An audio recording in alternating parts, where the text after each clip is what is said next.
L'église de Jésus-Christ, la terre par son envoyé spécial Simon Kimbangu et Jusqu'à sigle, communément appelée église kimbanguiste, est l'une des grandes églises chrétiennes indépendantes d'Afrique. Elle compte à ce jour plus de 20 millions d'adeptes éparpillés à travers les 5 continents du monde. Et c'est avec une forte représentation en République démocratique du Congo, RDC en sigle, en République du Congo-Brazzaville et en République d'Angola, 3 pays qui forment les socles du kimbanguisme. Au fait, l'église kimbanguiste est sortie des entrailles du mouvement des réveils spirituels aux effets multisectoriels déclenchés par Simon Kimbangu le 6 avril 1921 en Kamba. À cette date, Kimbangu Simon, comme l'appelaient les colons belges, catéchiste protestant noir d'origine congolaise de la mission protestante de Gombe-Lutete dans la province du Bas-Congo en République démocratique du Congo en Afrique centrale, guéri par la prière et l'imposition des mains au nom de Jésus-Christ, une jeune fille Nkiantondo, comateuse depuis plusieurs mois en Gombe-Kintsuka, village voisin d'Inkamba. Considérée par les siens comme un miracle inédit, cette nouvelle fut propagée comme une traînée de poudre. Dès lors, Nkamba devint ainsi un centre d'attraction où du jour le jour, les habitants des 3 pays précités affluaient soit pour chercher la guérison, soit pour écouter les enseignements du genre nouveau axé sur la libération des peuples opprimés, l'amour et la moralité. Cet enseignement ponctué des actions de puissance telles que la résurrection des morts et autres déclarations comme l'homme noir deviendra blanc et l'homme blanc deviendra noir ont amené les missionnaires tant protestants que catholiques ainsi que les autorités coloniales à mettre Kimbangu Simon hors d'état de nuire, c'est-à-dire l'arrêter sinon l'éliminer physiquement. L'action de Kimbangu Simon et l'attitude des colons belges ainsi que des missionnaires ont rappelé aux habitants de l'ancien royaume Congo la prophétie de Kimpavita Dona Béatrice le 2 juillet 1706 en Banza-Congo, en Angola, avant d'être brûlée vive par les colons portugais. Prophétie relative à la naissance d'un enfant qui sera nommé Kimbangu et qui viendrait libérer le peuple noir de l'oppression coloniale. Ainsi donc, 5 mois seulement après le début de son ministère, soit le 12 septembre 1921, Kimbangu Simon sera arrêté et une chasse à l'homme fut ouverte.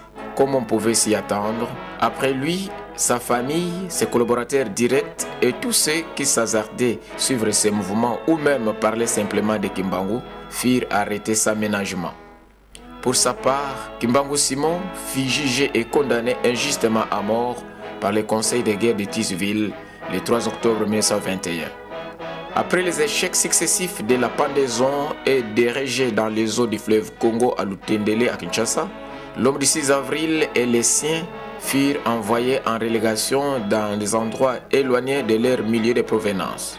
Les statistiques renseignent qu'il y a eu au total 37 000 familles déportées et 150 000 martyrs à travers les 3 pays, entendez la République démocratique du Congo, la République du Congo-Brazzaville et la République portugaise d'Angola.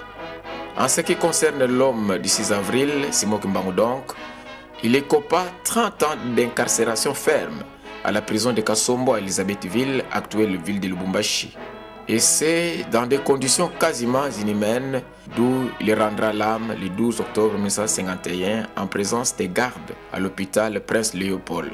Cependant, à la même heure et date, naissait en Kamba l'actuel chef spirituel et représentant légal, son éminence Simon Kimbangu Kiangani, de l'union du second fils de Simon Kimbangu. Nous avons cité Dialungana Kiangani Salomon et Nkiwasi Silwa Mari. Toutefois, à Gombe-Kintsuka où elle vivait en résidence surveillée, Mwiluke Wanganditani Marie, l'épouse de Simon Kimbangu, continua secrètement à diriger le mouvement laissé par son époux. Cela jusqu'au matin du 27 avril 1959, date de sa mort. Mwilu Marie a eu le mérite de pouvoir élever ses enfants dans la crainte de Dieu et d'avoir protégé l'héritage spirituel laissé par son époux, tel que les bâtons prophétiques et divers documents écrits sur l'avenir du monde en général et de l'Afrique en particulier, notamment de l'homme noir. Nous savons aussi que c'est dans cet ordre d'idées que le 6 avril 2010 en Kamba, le gouvernement de la République démocratique du Congo, de Joseph Kabila Kabange donc, a décerné à titre posthume à Maman Mwiluke Wanganditani Marie la médaille d'or de mérite maternel.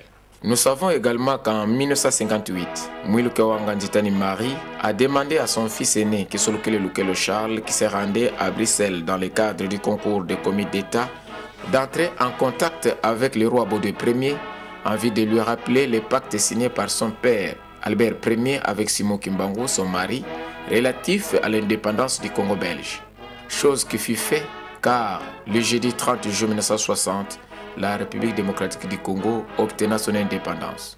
Quelques jours avant sa mort, en 1959, Mwiluke Wanganditani Marie confia les bâtons prophétiques et la commande du mouvement Kintwadi à son fils cadet Dengendo Kuntima Joseph.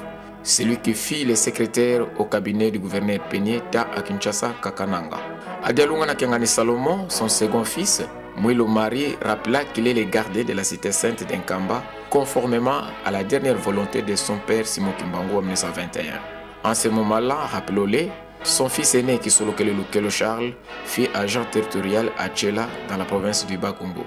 Après toutes les exactions subies des colonisateurs belges et 8 mois seulement après la mort de Mwiluke Wanganditani, le kimbanguisme obtint sa victoire sur les colons par la reconnaissance officielle du mouvement Kintwadi comme une église à part entière aux côtés de celle venue de l'Occident dite missionnaire.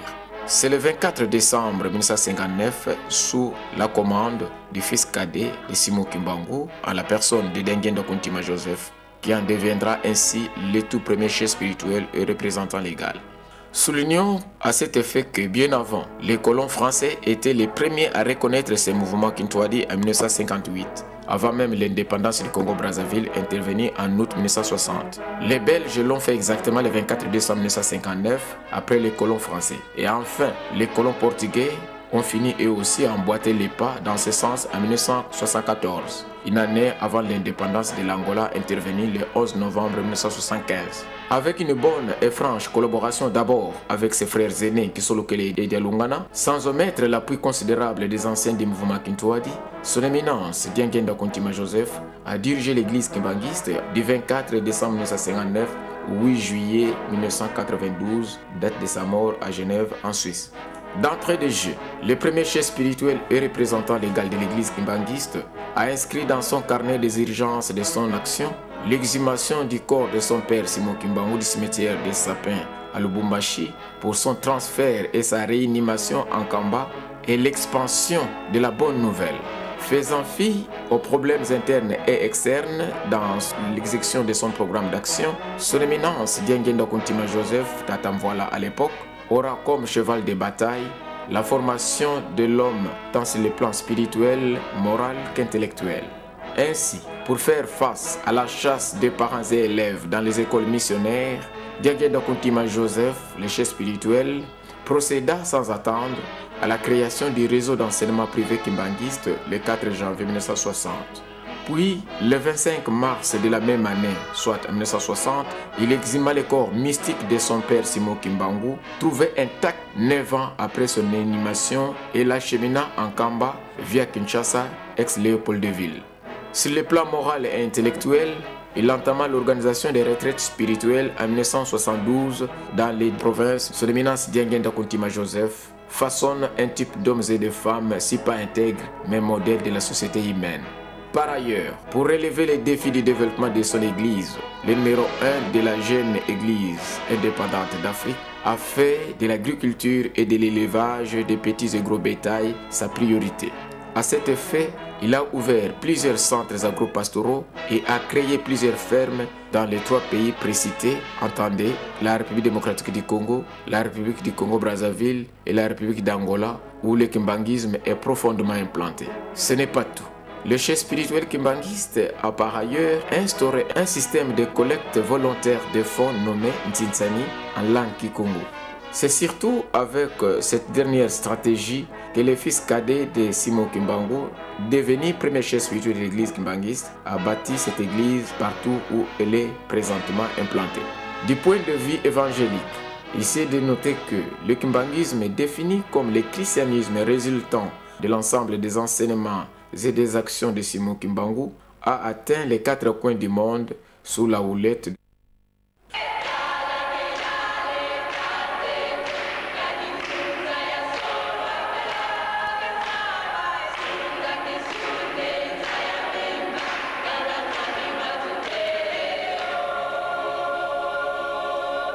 Celui-ci a sillonné les 5 continents du monde pour annoncer la bonne nouvelle qui se résume en Bolingo, Mibeko, Misala, c'est-à-dire la pratique d'amour de Dieu et du prochain, le respect des commandements divins et le travail ou les bonnes œuvres.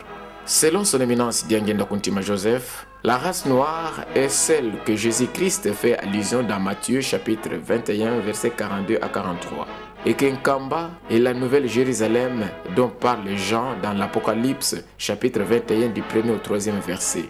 Tandis que son père Simon Kimbangu est le paraclet promis par Jésus-Christ dans Jean chapitre 14 verset 16 et Jean chapitre 16 verset 7 à 8. Papa Mfumalongo Diangenda Kuntima a fait adhérer en 1969 l'église kimbanguiste au Conseil œcuménique des églises, en sigle, puis à la conférence des églises chrétiennes de toute l'Afrique, c'est en sigle, en 1974. Il s'est de noter aussi que l'église kimbanguiste est cofondatrice de l'organisation des églises indépendantes d'Afrique dont le siège se trouve à Nairobi au Kenya. L'homme du 22 mars, Papa Diangenda Kuntima donc, a doté l'église kimbanguiste avec le système de l'autoprise en charge appelé Ntinsani d'un grand temple de 37 000 places assises en Kamba, siège international de l'église kimbanguiste, aux côtés d'autres édifices de grande valeur. Les mausolées et la source d'eau bénite figurent parmi les lieux saints du kimbanguisme en Kamba Nouvelle-Jérusalem. À Kinshasa, capitale de la République démocratique du Congo, un temple moderne y est construit à la paroisse kimbanguiste de Matete. Tandis qu'à la commune de Kasavubu, toujours à Kinshasa, son éminence Diangenda Kuntima Joseph a érigé un centre d'accueil moderne où l'on trouve des salles de conférence, une résidence d'accueil, un amphithéâtre moderne qui loge, entre autres services, les installations de la radio-télévision kimbanguiste Ratel qui en sigle, instruments évangéliques de son église, la tribune pour la tenue de cultes dominicaux d'ensemble, les studios qui logent les pèlerins qui viennent un peu de partout en partance pour Nkamba, et sans omettre certaines résidences d'accueil de visiteurs de marque. Le centre d'accueil kimbanguiste loge également un complexe scolaire qui porte le nom du fils aîné de Simon Kimbangu en la personne de Charles Kisolokele Lukelo. Dans la commune de Kalamo par ailleurs, son éminence Diangenda Kuntima a bâti un immeuble de 4 niveaux à la paroisse de Bongolo. Bâtiment qui abrite ces jours l'université Simon Kimbangu, ISK en sigle, un alma mater qui organise plusieurs facultés à travers 2 campus, à savoir le campus de Bongolo, où l'on trouve les facultés telles que la médecine humaine, l'informatique, le droit, l'agronomie et les sciences économiques. Tandis qu'au campus de Lutendele, du côté du fleuve Congo, l'on trouve la faculté mère, entendez la toute première, la faculté de théologie, celle qui a l'obligation et le devoir de former les cadres ecclésiastiques kimbanguistes. Toujours à Kinshasa, l'église kimbanguiste dispose d'un hôpital de référence de 250 lits opérationnels à Kimbantseke, la commune la plus peuplée de la capitale.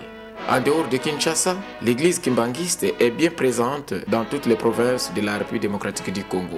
Les mêmes initiatives de développement ont été réalisées par son éminence Diangenda Kuntima Joseph, le chef charismatique en République du Congo-Brazzaville, notamment dans la capitale, à Brazzaville donc, à Kunzulu, à Pointe-Noire, ainsi qu'en République d'Angola, notamment dans la capitale angolaise Luanda donc, sans omettre les autres pays africains tels qu'au Burundi et ailleurs.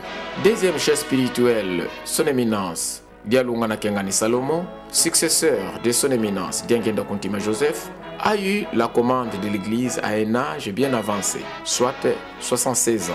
Il n'a régné que 9 ans, soit du 8 juillet 1992 au 16 août 2001. Outre l'accent mis sur l'application stricte de la trilogie kimbanguiste Bolingo Mibeko Misala laissée par son prédécesseur, l'homme du 25 mai, Papa Mfumambanza donc, a recommandé avec insistance la mise en valeur de la cité sainte d'Nkamba, en l'occurrence la poursuite de la construction de la cité moderne d'Nkendolo. Tout cela en perspective de la réalisation de nombreuses promesses longtemps attendues. C'est pendant son règne que le corps de Mama Kinzembo, première femme kimbanguiste reléguée dans la province du Bas-Congo à Boma en 1921, a été exhumé sur son ordre par l'actuel chef spirituel, son éminence Simon Kimbangu Kiangani, 70 ans après, soit de 1929 à 1999. Avant la mort de son éminence Dialungana Kiangani Salomon, deuxième chef spirituel intervenu le 16 août 2001, l'église kimbanguiste, réunie en assemblée générale au mois de mars 1999, sous sa direction bien entendu, a fixé la date de la Noël au 25 mai. Son éminence Dialungana Kiangani légua son pouvoir spirituel à son fils aîné, Simon Kimbangu Kiangani, pour diriger l'église kimbanguiste à travers les 5 continents. Le 26 août 2001, ses frères de la grande famille, entendez, les fils et filles de Papa Kesolokele Lukelo, de Papa Dialungana Kiangani et de Papa Dengenda Kontima, tous unis comme un seul homme, présentèrent au public son éminence Simon Kimbangu Kiangani comme chef spirituel de l'église kimbanguiste. Et c'est conformément à la dernière volonté de leur père exprimée par les tout derniers survivants, Papa Dialungana Kiangani, avant même de quitter ce monde le matin du 16 août 2001. Il faut noter aussi que l'installation officielle du troisième chef spirituel et représentant légal, son éminence Simon Kimbangu Kiangani, par le gouvernement de la République démocratique du Congo, intervenant à Kinshasa le 2 avril 2002.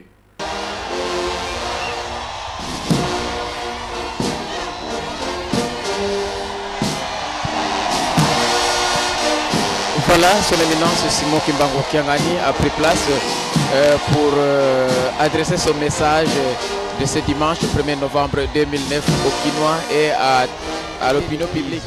En dépit des turbulences de tout genre qu'il surmonte du reste, son éminence Simon Kimbangu Kiangani, troisième chef spirituel et représentant légal de l'église kimbanguiste, porte haut l'étendard de cette église. Avec une bonne organisation mise en place, la cité sainte d'Nkamba connaît pendant son règne un développement rapide et extraordinaire. Celui qui a matérialisé l'exhumation longtemps attendue du corps de Maman Mouilou, épouse de Simon Kimbangu, Ngombe Kintsuka, pour sa réanimation en Kamba au mausolée de son époux Simon Kimbangu. En collaboration étroite avec les autorités de la République démocratique du Congo, son éminence Simon Kimbangu Kiangani a réussi le 22 juillet 2011 la révision du jugement du Conseil militaire d'état civil Manzangungu du 3 octobre 1921 ayant condamné injustement Papa Simon Kimbangu, action jadis toujours sollicitée par ses prédécesseurs sans succès au gouvernement passé. En plus, l'homme du 12 octobre 1951, son éminence Simon Kimbangu Kiangani donc, a aussi réussi la tenue du 24 au 28 juillet 2011 de la conférence internationale sur la personne de Simon Kimbangu à Kinshasa. Ces assises ont réuni plusieurs éminents professeurs d'université et autres importantes personnalités venues des 4 coins du monde. Ce n'est pas tout. Soulignons que le JCSK, sous son initiative, vient d'ouvrir 2 autres universités il y a quelques années à l'est de la République démocratique du Congo, RD sigle, respectivement à Bukavu et au Maniema. En tout état de cause, comme son nom l'indique, son éminence, Simon Kimbangu Kiangani, est un révélateur des choses cachées. C'est dans cette optique qu'il faut comprendre le processus de la grande prière qu'il organise dans le cadre de la libération intégrale et totale et surtout spirituelle de la race noire en Kulumbimbi, en Banza Congo, en République d'Angola. Qui vivra, verra.